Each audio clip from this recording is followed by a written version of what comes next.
Welcome and thank you for standing by. At this time, all participants are in a listen-only mode. During the Q&A session, if you'd like to ask a question, you may press star 1 on your phone. Today's call is being recorded. If you have any objections, you may disconnect at this time. And now I'll turn the call over to Ms. Ronnie Gran. You may begin. Hi, I'm Ronnie Gran, Public Affairs Officer at NASA Goddard Space Flight Center, Greenbelt, Maryland. Welcome to today's media telecon to discuss Asteroid Bennu and planetary defense. For those watching via Ustream at nasa.gov/live, please note there will be a 30-second delay in the streaming to the actual telecon. Graphics related to the telecon are on our Scientific Visualization Studios site. The link to the SPS will be shown on nasa.gov live, or another way to get there is you could do a keyword search for NASA Scientific Visualization Studio. Once you're on their site, you can go to the search box and type 13906, and that will take you to the right page. Again, keyword search, NASA Scientific Visualization Studio, and type the number 13906. And just a note, the NASA Scientific Visualization Studio has a catalog of animations and visualizations and videos featuring NASA science research and mission. Okay, today we have 4 panelists joining us. Each panelist will provide brief remarks. Then we move to question and answer session, accepting questions from media that dialed into the phone bridge and those that submit questions via Twitter using the hashtag AskNASA. This media telecon will be limited to 1 hour. NASA's first mission to collect a sample from an asteroid, the Origin Spectral Interpretation Resource Identification Security Regolith Explorer, or OSIRIS-REx, is on its way back to Earth with a bounty of material, holding a time capsule with clues about the formation of the solar system. However, OSIRIS-REx has another important mission, and that's security. Asteroid Bennu is one of the most hazardous asteroids to Earth. For 2 years, OSIRIS-REx orbited Bennu, collecting information about the forces that will affect the asteroid's path. Today, the journal Icarus will release the results of that study. Our panelists will talk about the science results and its implication for other hazardous asteroids. The panelists are Dante Loretta, study co-author and OSIRIS-REx principal investigator at the University of Arizona in Tucson; Davide Farnocchia, study lead author and scientist with the Center for Near-Earth Object Studies at NASA's Jet Propulsion Laboratory in Southern California; Jason Dworkin, OSIRIS-REx project scientist at NASA Goddard Space Flight Center in Greenbelt, Maryland; and Lindley Johnson, Planetary Defense Officer at NASA's Planetary Defense Coordination Office at NASA headquarters in Washington, D.C. Now I'd like to hand it over to Dante. Thank you, Ronnie. Can everybody hear me okay? Yes? Okay, let's get started. I'm going to start out with a status update for the OSIRIS-REx mission. And if you look at my first graphic, it's an orbit diagram showing the positions of OSIRIS-REx, Asteroid Bennu, and the Earth today, August 11th, 2021. And the mission is in great shape right now. We have completed our primary encounter with the asteroid, and we collected samples successfully on October 20th, 2020. We departed from the asteroid on May 10th of 2021, and the spacecraft's basically on cruise control right now. That departure maneuver, which required firing the spacecraft's main engines, basically set us up on a ballistic trajectory that will intersect the Earth on September 24th, 2023. And OSIRIS-REx is driven by the primary objective to obtain and return a sample from asteroid Bennu to Earth for scientific study in our laboratories. And the orbital diagram shows you why Bennu was such a great target for this mission. It has an orbit that is very Earth-like. It actually crosses the Earth's orbit, as you can see there on the point labeled sample return. That's what we call the ascending node of Bennu's orbit. It is slightly inclined, so before it reaches that point in September 24th, 2023, it's a little bit below the orbital plane of the Earth. And then as it crosses that point in time, it actually crosses right over the orbit of the Earth and then goes a little bit above it. So it's about 6-degree inclination between Bennu's orbital plane and the Earth's orbital plane, which is very low. And that kind of orbit is ideal for a sample return mission. We needed to find an asteroid where we could launch a spacecraft off the surface of the Earth, spend a substantial amount of time around the asteroid to survey it, identify the best site on the surface to collect a sample, and then bring that material back to Earth. So kind of as a consequence of the primary mission objective of sample return, we ended up selecting an asteroid that is also categorized as potentially hazardous, which means it has a non-negligible probability of impacting the Earth at some point in the future. And so we incorporated that into our mission planning, and particularly it became a primary mission objective to understand the orbital trajectory of Asteroid Bennu well into the future and update the impact hazard assessment. We spent 2 years studying this asteroid, and if you look at graphic element number 2, which is the web around Asteroid Bennu, you can see that the trajectory of the spacecraft was really amazing. I compare it to a hummingbird. We're able to go into orbit. We were able to leave orbit. We could get to a variety of imaging angles so that the sunlight was either casting long shadows or casting no shadows, depending on the scientific measurement that we were making. And in addition to all of the great mapping and other mineralogical information that we acquired of the asteroid, OSIRIS-REx was operating as a demonstration of what they call in the planetary defense community a transponder mission. We're able to use the position of the spacecraft relative to the Earth and the position of the asteroid relative to the spacecraft to do the amazing study that we're presenting to you today. So we're going to hear from study lead author Davide Farnocchia about the fantastic results of what him and the rest of the team were able to accomplish. And it's really an amazing demonstration of the incredible precision that we can obtain with this kind of mission to a near-Earth asteroid about its orbital parameters and where it's going to be in the future. And then you'll hear from Davide about where the uncertainties arise from still. And then because we are a sample return mission, we are going to bring that material back. As you'll hear later, one of the important parameters that controls the orbital dynamics is how the asteroid absorbs solar radiation and re-emits that energy back into space as heat. That provides a thrust which changes the orbital velocity of the asteroid and is a contributing factor to understanding its orbital evolution. So our study isn't complete because the sample is going to give us more information about the fundamental physics that are driving the orbital characteristics that we're going to present to you today. So another prime objective of the mission, and we don't codify it in the acronym or talk about it specifically, but it is about enabling the next generation of scientists and engineers to enable these kinds of fantastic missions of scientific exploration to continue into the future. And Davide is a great example of our success on this mission in doing that. So with that, I want to hand it over to Davide Farnocchia, who is the lead author of the study, to tell you the details of what we have learned about the orbit of Asteroid Bennu. And Davide, I'm going to interrupt you just real quick, just to remind people following along online and on the phone that we do have, you can follow along with the graphics and the speakers on the Scientific Visualization Studio site. There is a link in nasa.gov/live, which is sbs.gsfc.nasa.gov/13906. All right, go ahead, Davide. Thank you.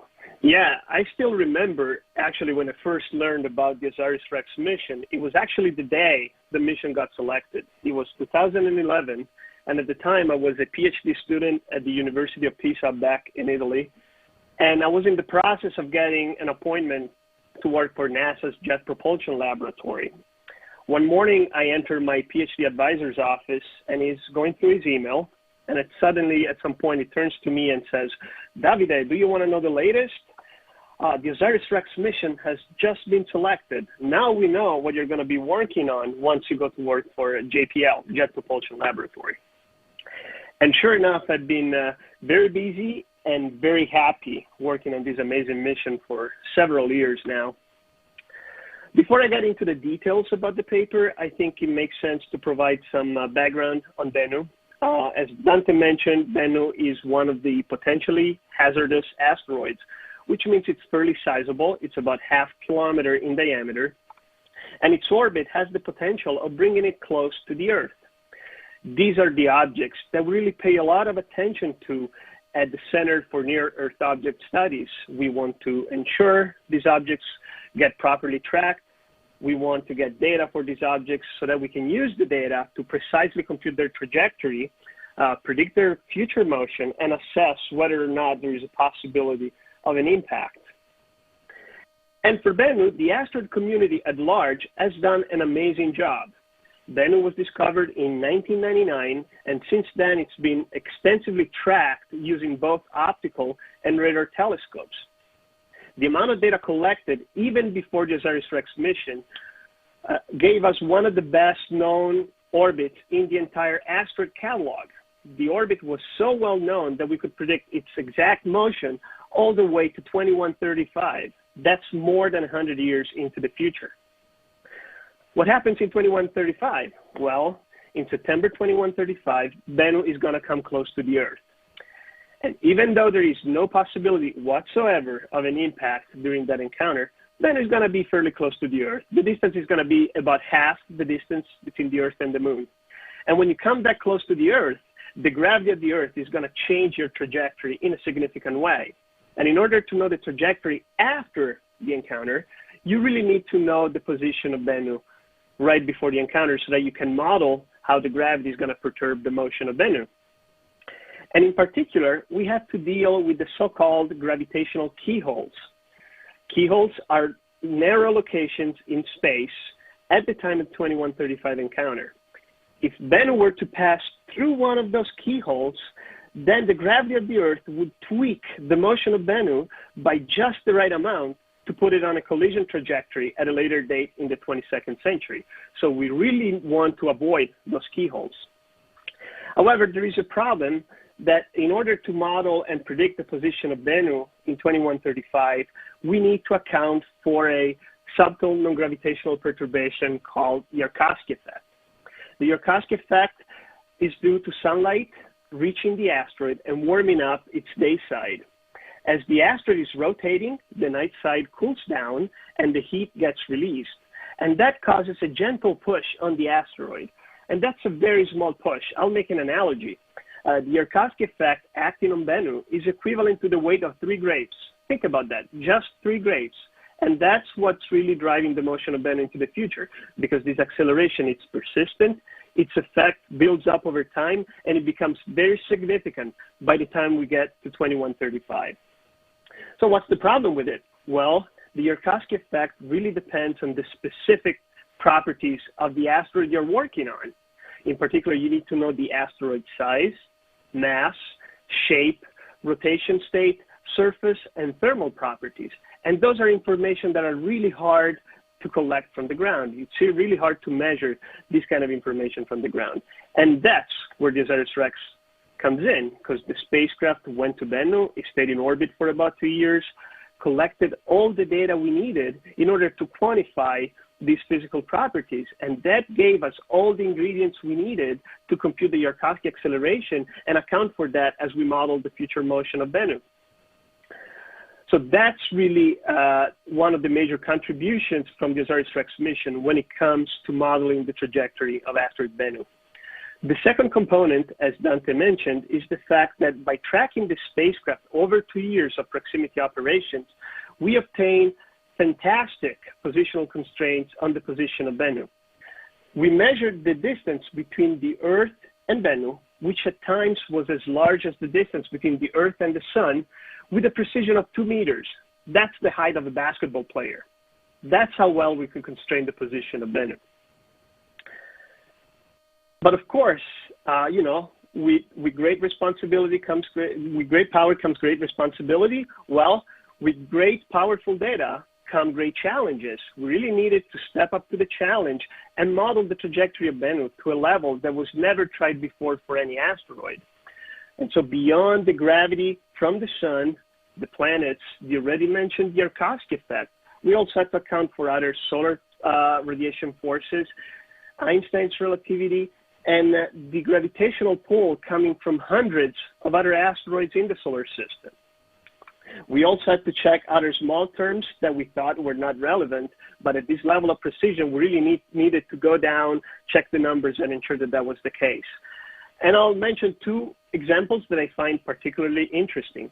The first one is related to one of the most interesting and surprising scientific discoveries from the mission, which is the fact that Bennu ejected particles. And that was extremely valuable from a scientific standpoint. But there is a question, is that affecting the motion of Bennu? Well, we went through the numbers, quantified how much that could change the motion of Bennu, and determined that was not significant. The other obvious example is the interaction between the OSIRIS-REx spacecraft and Bennu, especially during the sample collection sequence. As the spacecraft went down to the surface and collected the sample, it touched the asteroid. Is that enough to perturb the motion of Bennu? Well, again, we spent our time, computed, the size of this effect, and established that that was not affecting the motion of Bennu in any significant way. So we did our homework and made sure that we didn't forget anything. So after all this fancy modeling, what's the result of this study? Well, we have a much better knowledge of the trajectory of Bennu. And that's impressive because, as I mentioned before, even before the OSIRIS-REx mission, we already had one of the best known orbits in the entire asteroid catalog. Well, thanks to the OSIRIS-REx mission, we improved that knowledge by a factor of 20. We have a knowledge of the position of Bennu in 2035 that is better by a factor of 20 than what it was before. And that allows us to rule out many of the possible keyholes that were out there. Just to quantify this, we had about 26 keyholes greater than 1 kilometer that were a possibility before the OSIRIS-REx mission. Now we only have 2 of those keyholes greater than 1 kilometer that we need to consider. So this improved knowledge confirmed that Bennu is going to miss many of those keyholes, even though a few of them remain a possibility. The benefit is that now we have a much better knowledge of what the pathways to impact can be, and the most significant one would lead to an impact in 2182. But we should keep in mind that the impact probability overall is really small. In fact, the overall impact probability is 0.06%, which put another way means that there is a 99.94% probability that Bennu is not on an impact trajectory. So there is no particular reason for concern. We know that Bennu is still a potentially hazardous asteroid, but the probability is small, and we have time to keep tracking the asteroid and eventually come to a final answer on whether Bennu is going to pass through one of these keyholes or not. More in general, and to provide some more perspective, we should remember that the risk carried by Bennu as an individual asteroid is actually smaller than the risk coming from the undiscovered population of objects of a similar size. And that's why NASA is making a big effort to discover more than 90% of the near-Earth objects greater than 140 meters in size. And I think Linda is going to mention something about that. So with this, I'll hand it over to Jason for some update on the mission. Thank you.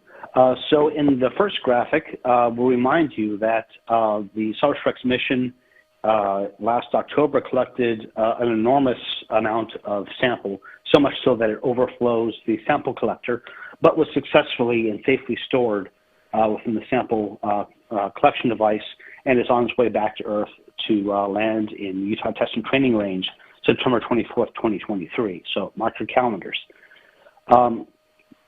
And that this sample will help improve our understanding of the composition of the asteroid.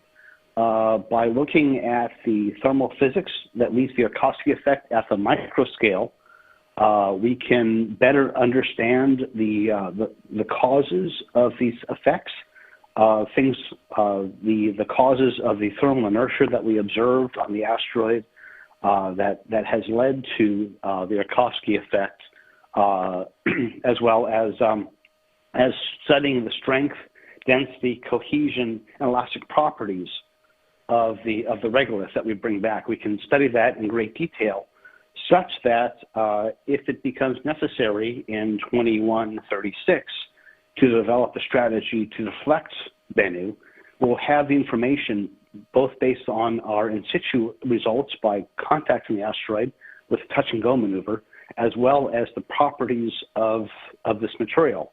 And so in the next graphic is to remind you that just like the samples from the Apollo mission over 50 years ago, material will be archived. 75% of the sample that we have collected from Bennu will be archived for future generations.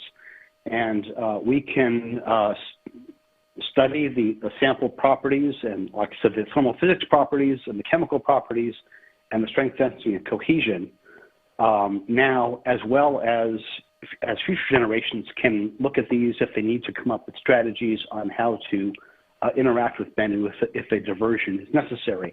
In addition, of course, to the massive scientific information of the other aspects of OSIRIS-REx. Likewise, we are fortunate that that JAXA, the Japanese Space Agency, Hayabusa 2 mission has returned samples from asteroid Ryugu. And we can compare the samples from Ryugu with the samples from Bennu to understand how observations of Bennu can perhaps better explain the behaviors of other asteroids in general. And I'll turn this over to Lindley Johnson, the Planetary Defense Officer, who can talk more about how we can understand the whole asteroid population from Bennu. Thank you. Thank you, Jason. Thanks, Jason. OSIRIS-REx is a planetary science mission and it's not part of our planetary defense portfolio. But planetary science on solar system small bodies, the asteroids and comets, this goes hand in glove with planetary defense. Closer study of asteroids tells us what we need to know about them to better discover, characterize, and mitigate any potential impact hazard to Earth. Planetary defense, as I like to say, is applied planetary science. In fact, Bennu was originally found by one of our early NEO survey projects, the Linear project that conducted by MIT Lincoln Labs. The OSIRIS-REx mission has provided exquisitely precise data on Bennu's position and motion through space to a level never captured before on any asteroid. And not only does this allow us to better understand Bennu's future path, and if it could ever be an impact threat to Earth, but also allows us to test and improve the orbital modeling techniques that we can use on all near-Earth asteroids, as Davide talked to you about. OSIRIS-REx and other missions to asteroids also provide up-close and detailed inspection of the size and structure of these objects that we can compare with observations that we have taken from Earth using telescopes on Earth, and better understand if the fidelity of these remote observations that we take from Earth and how they apply to the nature of the other objects. And OSIRIS-REx and Hayabusa have and will be bringing samples back to Earth, which help us to better understand their composition to aid in the design of techniques and technologies that might be used to mitigate a potential asteroid impact threat to Earth in the future. This is the most detailed information we could ever hope to get for the characterization segment of our planetary defense portfolio, which you see depicted in one of the slides, the five sectors of planetary defense. Therefore, OSIRIS-REx mission is and has been a pathfinder for capabilities to study any newly discovered hazardous asteroids.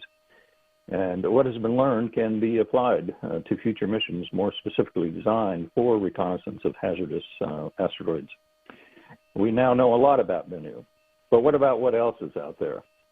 Our attention for planetary defense can now turn back to finding more of the potentially hazardous population, which is exactly what we're doing with the recently approved Near-Earth Object Survey mission, which is another mission that will be led by a team at the University of Arizona. Now that we know this much about Bennu, what could we do to divert a similar asteroid if it were on a hazardous trajectory? We are also getting ready to test one technique for mitigating hazardous asteroids called the kinetic impactor. This is our very next mission for planetary defense. It's now in preparation at the Applied Physics Lab to launch in late November of this year. We are sending it to an asteroid called Didymos. It looks very much like Bennu, but Didymos also has a smaller moon orbiting it called Dimorphos. Hence, the mission is called the Double Asteroid Redirection Test. And the spacecraft will impact itself into the moon dimorphos to redirect its orbit around the primary Didymos to test the effectiveness of this kinetic impactor technique should we ever need to redirect a truly hazardous asteroid. With that, back to you, Ronnie. Thank you, Lindley. Right now, we're going to roll into the question and answer session. We have several reporters on the telephone bridge today. We'll need to limit everyone to one question and one follow-up. Once everyone has had a chance to ask a question, and if time permits, we'll start from the beginning again. Our operator should identify you, but if not, please identify yourself, your media affiliation, and then direct your question to a specific panelist if possible. For those dialing in, push the *1 keys on your telephone to be placed into the queue. To use Twitter, send your questions to #AskNASA. Operator, let's begin. Okay, our first question in the queue is from Marcia Dunn with AP. Your line is now open. Hi, thank you for Dr. Farnokia, I believe.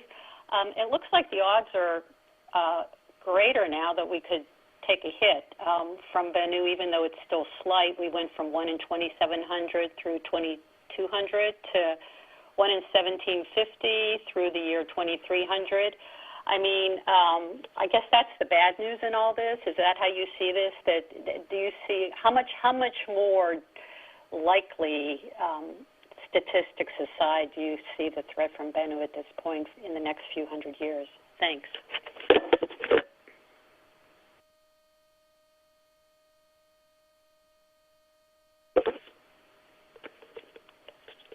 Hello?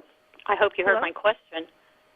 Yeah, I heard it. Oh, good. Hello. Can you hear me now?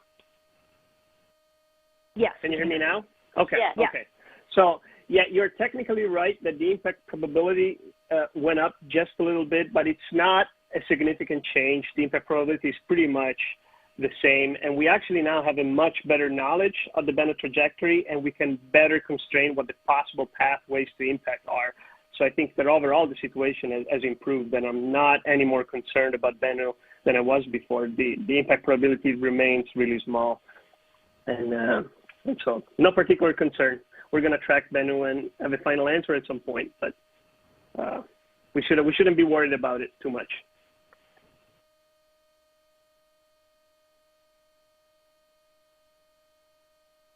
Okay, operator, next question. Next question is from Kenneth Chang with New York Times. Your line is now open. Hi, thank you. So just following up on the odds. So the odds are slightly higher, but there's fewer keyholes. So presumably that means that the chance of going through the remaining keyholes is considerably higher than what you had before?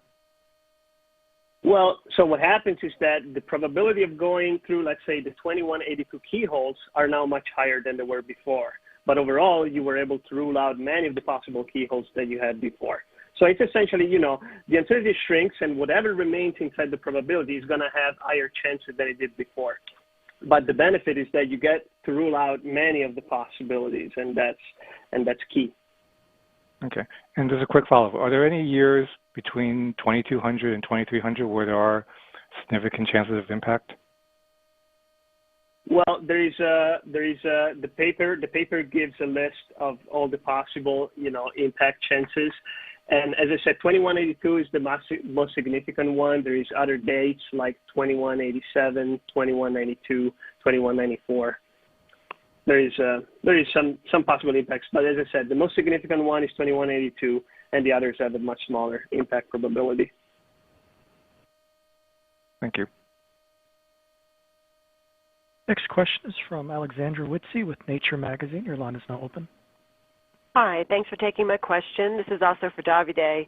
Can you talk a little bit more about how measurements of the spacecraft's position allowed you specifically to determine the Earth-Bennu distance, and also whether there were any observations taken sort of the physical properties of the asteroid itself that played any role in this new and revised impact assessment? Yes. Okay. So what happens is that whenever you send a mission in deep space, you're going to track the spacecraft using stations with the deep space network, and you're going to send radiometric signal to the spacecraft. One of the most valuable pieces of information is this so-called range measurement, that essentially you measure how much time it takes to go to the spacecraft and comes back. And that's usually known to within 2 meters, which is of the order, the order of nanoseconds, just to get an idea, 10 to the minus 9 seconds. So, and that gave us a very good knowledge of the position of the spacecraft relative to the Earth. Then as the spacecraft is in orbit about Bennu, you collect optical navigation data, so you essentially see where Bennu is and where the features on the surface are. You also get Doppler measurements, and that gives you a very good knowledge of where the spacecraft is relative to the asteroid, and that's known to about 1 meter. So if you combine these two pieces of information, you can work out the distance between the Earth and Bennu. And as far as the data collected, I would say probably the most important piece of information was measuring precisely the mass and also getting the temperature profile from thermal measurements on the surface. Those were key really to get the right modeling for the Yarkovsky effect. Thanks. Next question is from Nell Greenfield-Boyce with NPR. Your line is now open.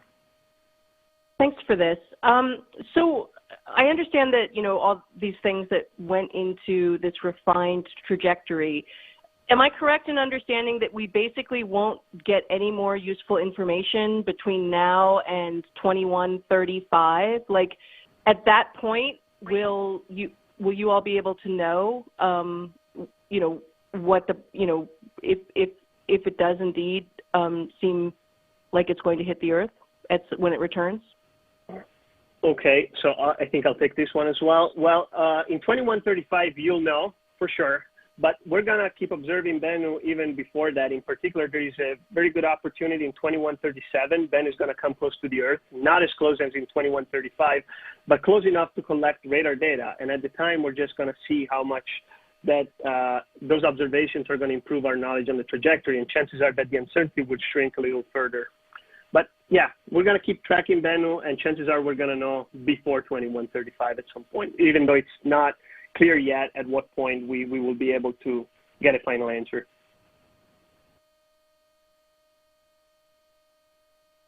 Next question is from George Dvorsky with Gizmodo. Your line is now open. So I guess my question can piggyback off the last one. And I guess Dr. Dworkin could perhaps answer this one. Once we get our hands on these sample materials and we can run these thermophysical analyses and kind of better understand the composition of the asteroid, couldn't that conceivably change the outlook for 2135, or would those differences perhaps be too trivial to change these kinds of calculations that were presented in the new paper? Thanks very much. My understanding of this, I'm actually an organic chemist, so I can't speak in detail about the thermophysical measurements. But my understanding is that these are more understanding the reasons that we see the behavior that Davide has already observed and published, not necessarily refining that value. Let me pass it over to Davide or Dante, who might have a bit more complete answer than I can give you. Yeah, for OSIRIS-REx, this is Dante responding. So the Yarkovsky investigation, from my perspective as the principal investigator, has two components to it. It has what we're talking about today, which is this exquisite modeling of all of the forces that contribute to the orbital solution, allowing us to make the predictions going into the future. And as we see, one of the largest contributors besides gravity is this Yarkovsky effect. And so we really want to understand the physics of that process. So right now we have a very empirical solution. We've basically measured the heat flux that's been coming off the surface of the asteroid as it rotates and as it changes its distance from the sun. If you refer back to the orbit diagram that I showed, and Davide also had an orbit diagram, you see that it actually is sometimes inside the orbit of the Earth. It gets as close as 0.89 astronomical units, where 1 astronomical unit is the average distance between the Earth and the sun, and it gets out as far as 1.35. So you're dealing with a wide variety of solar inputs to the sun, and then we really want to understand how that material responds. Where we may see some interesting inputs to the orbital solution is if the material properties change as a function of their exposure or their solar insolation. So We have the current state of thermal emission from the asteroid, and by understanding the detailed thermophysical properties of the sample, we'll be able to understand, do you think those thermal properties remained constant throughout Bennu's entire lifetime, or are they subject to changes as they go through a process called space weathering, which deals with impacts that could change the nature of the surface, expose fresh material, also cosmic rays, high energy photons from the sun and from other extrastellar sources. So we really will build up the fundamental understanding of the physics that give rise to one of the most important parameters that drives the uncertainty on the orbital solutions that Davide has come up with.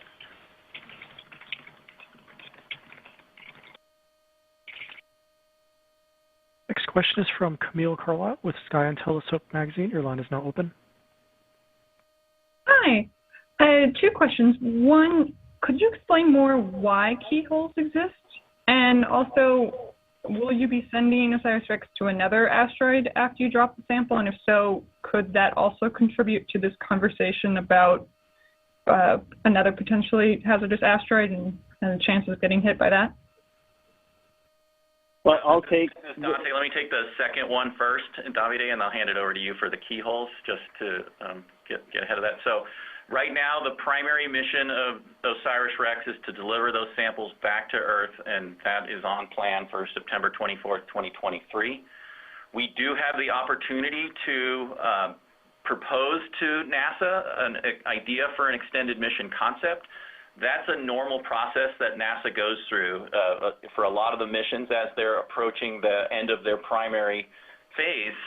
There's always looking. We have this fantastic spacecraft with a lot of measurement instruments that are very capable on it still, and we have looked at where else could the spacecraft go into the future.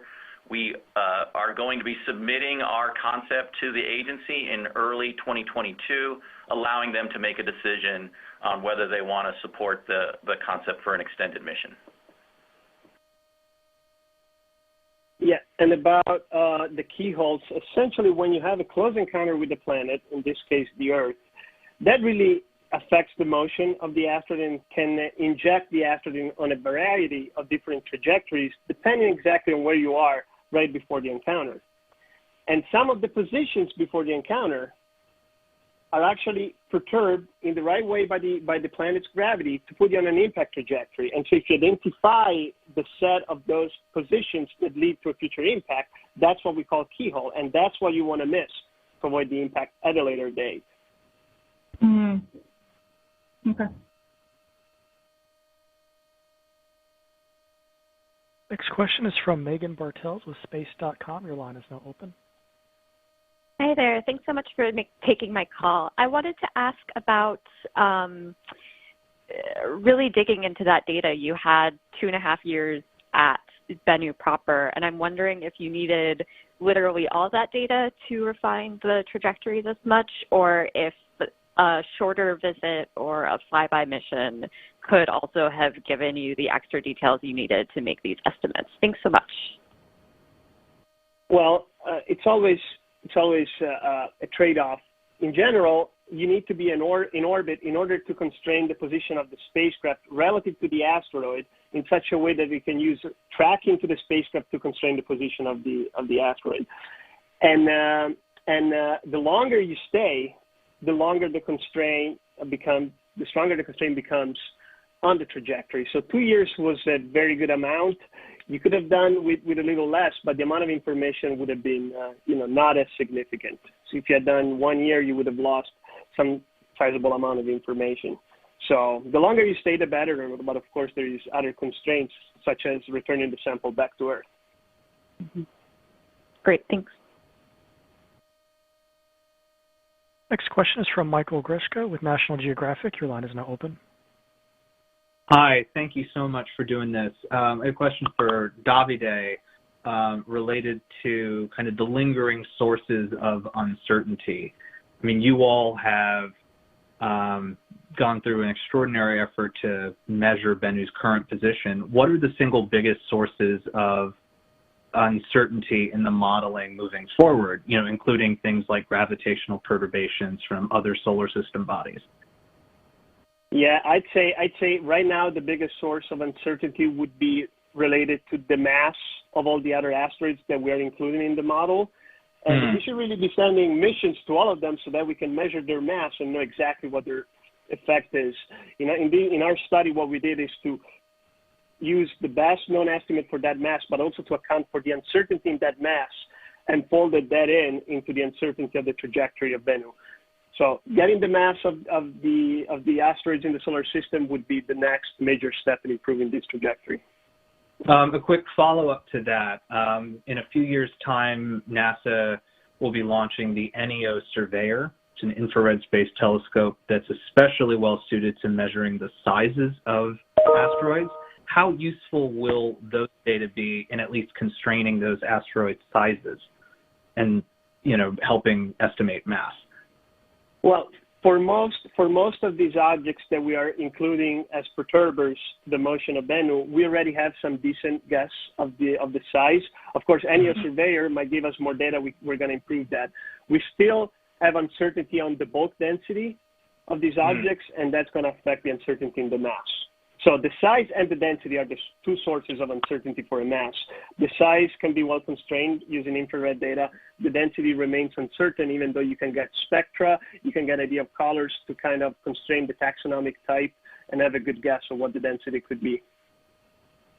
Gotcha. Thank you. This is Dante. I just want to add a comment onto that because it was astonishing to me that, first of all, Davide and the team members that were working on this included 343 objects in the solar system that could potentially perturb Bennu's orbit through gravitational interactions. And we got to the point where, because, I would ask, what else can we do with the OSIRIS-REx spacecraft to improve the solution? And they said there's absolutely nothing you can do because the uncertainty lies outside now of Bennu in terms of how the mass is distributed across the solar system. And that just struck me as really profound. We have done everything we can specific to Bennu, and now the uncertainty resides with these other objects that are orbiting around the sun. And just to clarify, the 343 objects, is that total or is that just in the asteroid belt? Well, no, it's not just the asteroid belt, even though the vast majority of them are in the asteroid belts. But we also tried to see what happens if you add trans-Neptunian objects that are further out, and we proved that they didn't affect the motion of Bennu in any significant way.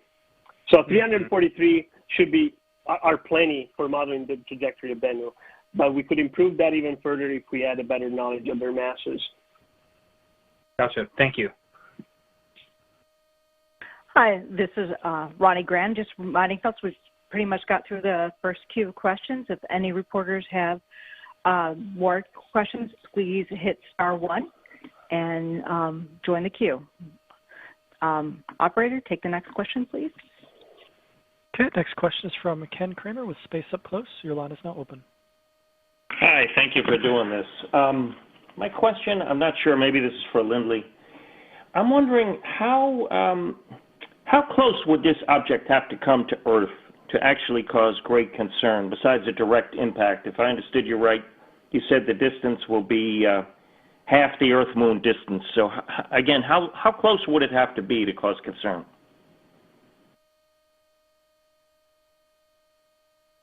Well, we are monitoring Bennu and all other near-Earth asteroids and comets that we find to determine how close they do come to Earth.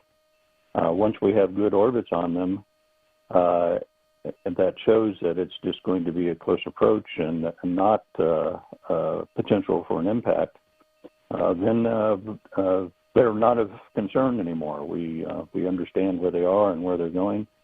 Although we will continue to monitor them, they are not of concern, but we are still looking for what we don't know out there, the objects that haven't been found yet, to determine what their orbits and trajectories are, to find out if any has the potential to impact the Earth. And once we find those that have more significant probabilities, on the order of, say, 1% probability impacting the Earth, then that's a concern. Then that's when we really get concerned and start talking about what can we do about it.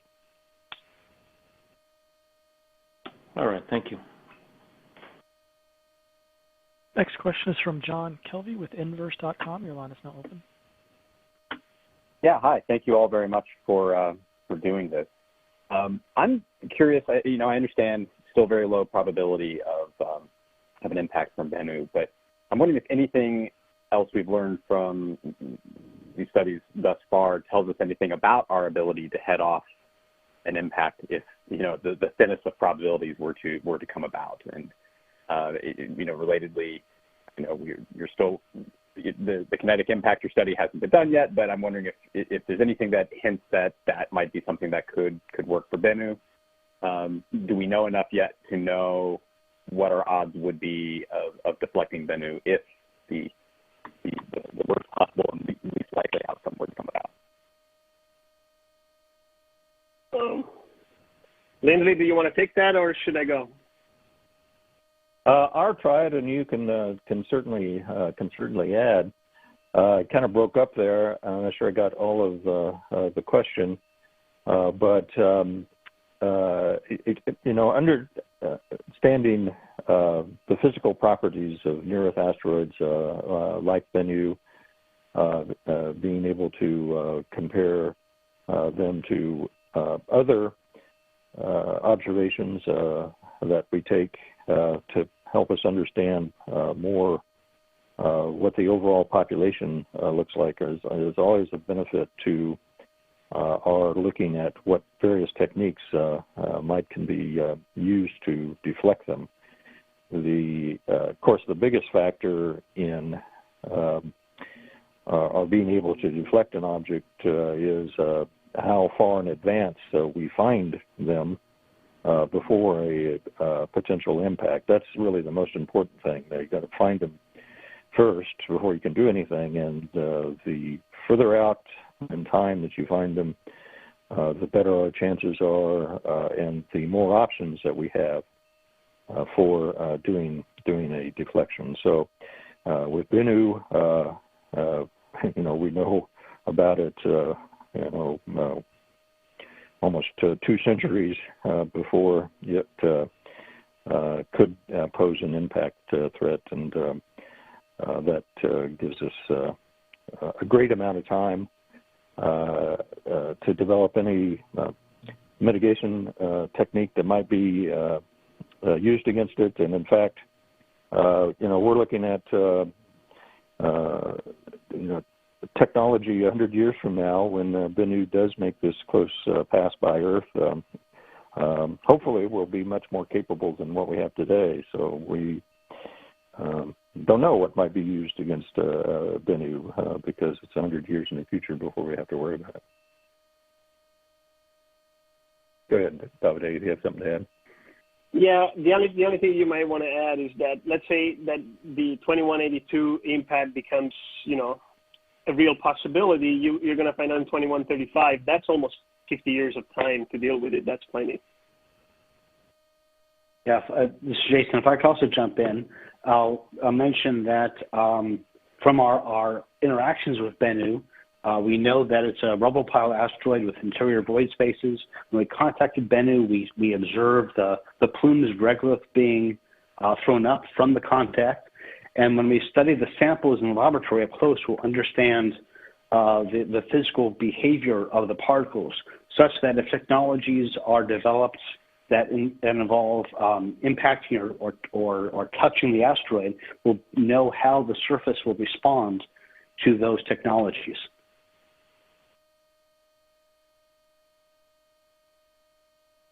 Next question is from Nell Greenfield-Boyce with NPR. Your line is now open. Oh, hey. Thanks for doing this, by the way. This question is for Lindley Johnson. You mentioned, what else might be out there. So, we have all these exquisitely precise calculations and data on Bennu. How many asteroids the size of Bennu might be out there that we just don't even know about? Do you all have any estimates for that number? Well, yes. We do models of the population of objects out there based on what we have found so far, and what the potential could be for similar sized objects out there. We update that population model on a fairly regular basis, about every 5 years, with what additionally has been found. Bennu being an object that's about a half a kilometer in size, our level of completeness with the population of objects that size based upon that model is about 50 to 60% complete.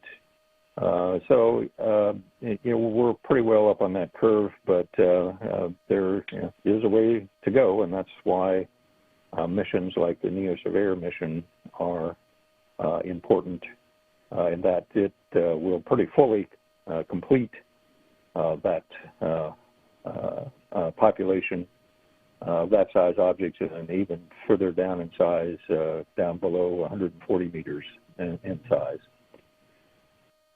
Okay, so can I just restate to make sure I got it? So you're saying that right now researchers know of about half the population of asteroids in this size that are predicted to be out there, but this upcoming mission would basically find the rest of them? Yeah, that's correct. I think it's more than half. I think it's closer to about 60%. If you want a precise number, I can get that for you. Thanks very much. Next question is from Marcia Dunn with AP. Your line is now open. Yes, hi, thank you. Another question for Davide. We knew before OSIRIS-REx that it was most likely, if Earth did take a direct hit, it would carve out a big crater, but it wouldn't destroy life as we know it. Is that still your going in thinking? Do you have any new evidence to suggest that its impact would be softer, harder, worse, better than what was previously known? Thank you.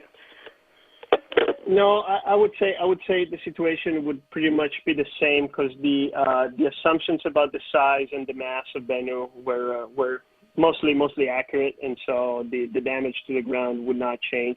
But we now know better, which pathways could actually lead to that. And it's important to remember it's a very small probability, so we shouldn't be too concerned about it. How big of a crater might it cause hit? Do you know? I think Lindley might want to address that. It really depends on the impact location. Lindley, do you want to say more about this?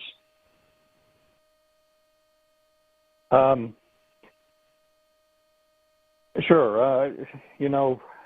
Like Davide says, it depends on a number of factors, but you can usually, by rule of thumb, say the crater size is going to be, 10 to 20 times the size of the object. So a half-kilometer sized object is, going to create a crater that's at least 5 kilometers in diameter, and it could be as much as 10 kilometers in diameter.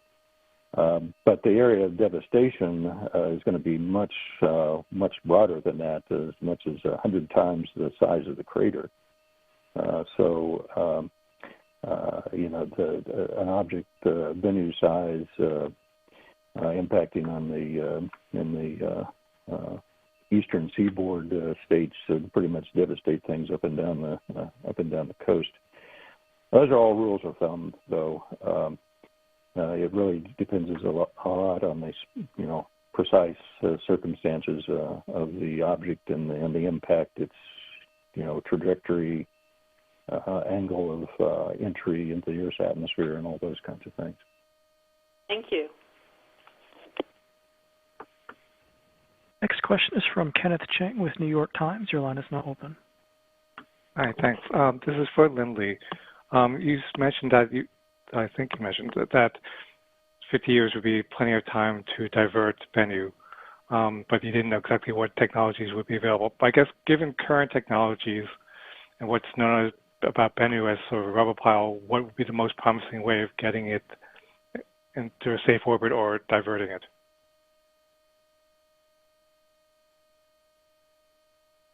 Well, again, Bennu, we really don't think we need to do anything about Bennu. An object of that size, a rubble pile, our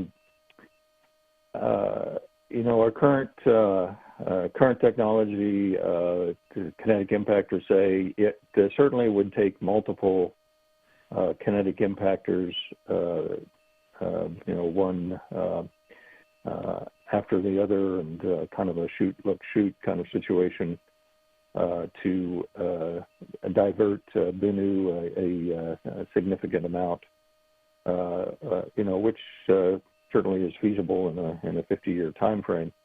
But again, there are other developing technologies and techniques that might be used with periods of time like that. The gravity tractor idea that we have, and other technologies that are being looked at, like ion beam deflection technique. Again, 100 years from now, who knows what the technology is going to be. The good thing about this is Dante. I'll just add to that. But so from my perspective as principal investigator, what I'm most proud of is the exquisite data set that we have collected about Bennu. And it's important to remember, before OSIRIS-REx and before Hayabusa 2, we had never seen one of these spinning top asteroids up close and personal. But now we have this very detailed model of the shape at centimeter scale resolution. We've imaged regions as fine as millimeters per pixel. We know the mass, the gravity fields. We've been able to estimate the density distribution. We've seen these particle ejection events. So this data set is going to be enormously valuable for all these technologies that Lindley was discussing, because you're going to be able to model them very precisely and evaluate the pros and cons of them. So as a contribution to the security mission of OSIRIS-REx, just producing the body of knowledge of Bennu is going to help Lindley and his colleagues think about and evaluate the merits and the concerns associated with each of the deflection technologies under consideration. Hi, everyone. I just want to let you know we're coming up to 2 o'clock. We're going to stay on a couple more minutes, take 2 more questions or so. Just to let everybody know, for time's sake, we'll stay on. But otherwise, if we don't get to your question, please feel free to email me or my other colleagues. Our contact information is on the media advisory we sent out. Thanks. Next question is from Alexandra Witze with Nature Magazine. Your line is now open. Hi, thanks. I want to press with Davide a little bit more kind of this notion of what is applicable to other near-Earth asteroids, in particular sort of this focus on spacecraft tracking data and how that allowed you to pinpoint its future trajectory is, of course, really specific just to Bennu. Did you, for instance, sort of actually observe the Arkosky effect in action at Bennu? And if so, what precisely did you learn from that observation that would be applicable to other asteroids? Well, I think one general comment is that we have been able for the first time to test our models for an asteroid trajectory to levels really never tried before. And the results are valid in general. For every other asteroid, we can apply these models and be confident that they're extremely accurate. The other aspect of it, you said about being able to use tracking data. Well, if we go to other asteroids, we can always use the tracking data from the spacecraft and try to use that for improving the orbit. The Arkosky effect can sometimes be constrained, not as well as we did for Bennu. For other objects, just based on ground-based data, we can get kind of the average effect along the orbit, even though we don't get the fine details that we were able to use here. But I think that the most important thing is that OSIRIS-REx was really a calibration mission, because we had a bunch of data from the ground, and we did our best to come up with the best interpretation of those data. But getting there with a spacecraft told us exactly how much we could trust the modeling done based on the data collected from the ground. And it turns out that we had done a pretty good job. And so that's going to be a valuable lesson to be applied for other asteroids as well. And then this is Dante, just a quick follow-on. In addition to the Yarkovsky effect, which we have a very strong detection for here, and I think it's important to recognize that it's not just the spacecraft data that enables it, but the fact that we started observing it in 1999 and did irregular apparitions. We observed it during a campaign in 2005, which was right when we had selected it as our target, even though we were still developing the proposal to NASA. And then again in 2011, and then you add the 2018 to 2021 data set, and you have over 20 years, and that's where the signal for the Yarkovsky effect really shows up strongly. And we've seen a similar effect called the YORP effect, which is an acronym that describes the names of 4 scientists who contributed to our understanding of it, where, like the Yarkovsky effect, there's momentum transfer due to the absorption of solar radiation and emission back of that energy as heat, but instead of changing the orbital velocity, it changes the rotation rate. And we have seen that Bennu is spinning faster as a result of this YORP effect, and we have observed that and have a direct detection of that phenomena as well. So we're gaining incredible understanding of the physics of this absorption of sunlight and re-emission of thermal radiation and how it changes the dynamical state of the asteroid overall. And as Davide said, that's going to allow us to apply this knowledge confidently to many, many other asteroids across the solar system. Next question is from Megan McNeil with KOLD. Your line is now open. If I could jump in for just a second, this is Lindley. Answer to the question about what's our level of completeness of half-kilometer size asteroids. It's actually 79% according to the model. So I was being conservative.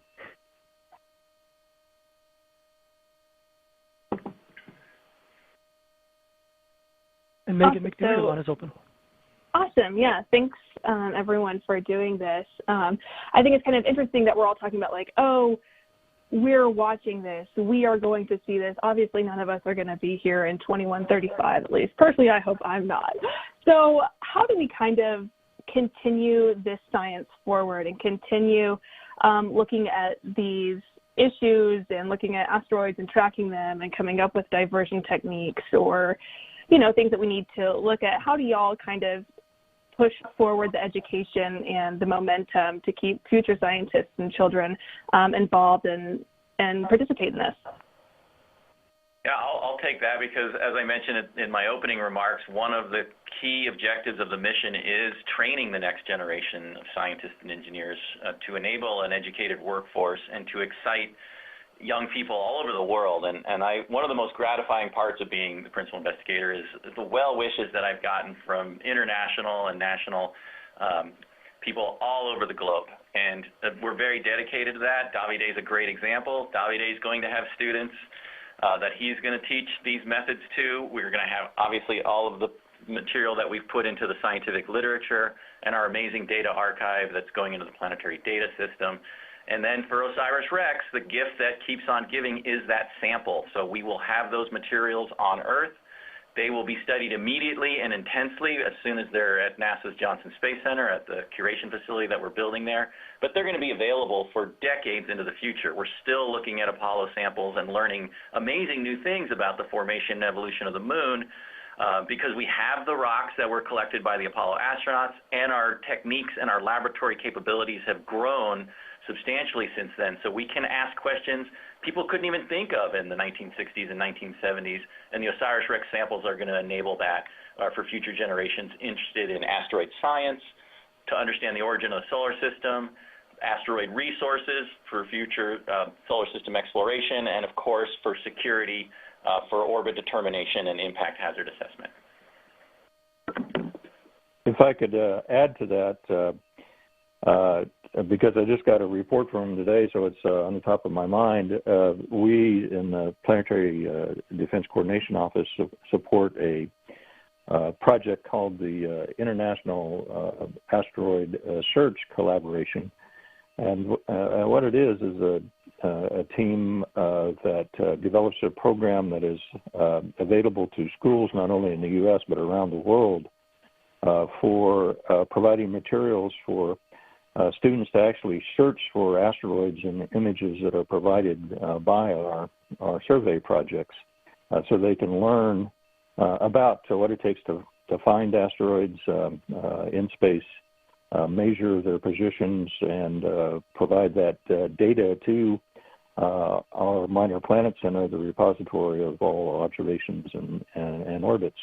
So it is teaching the next generation of asteroid hunters.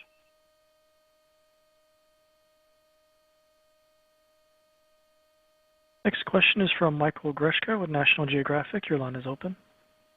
Thank you. A question for Davide. There are some upcoming close approaches of Bennu, notably in 2037, that could provide a check of your orbital calculation.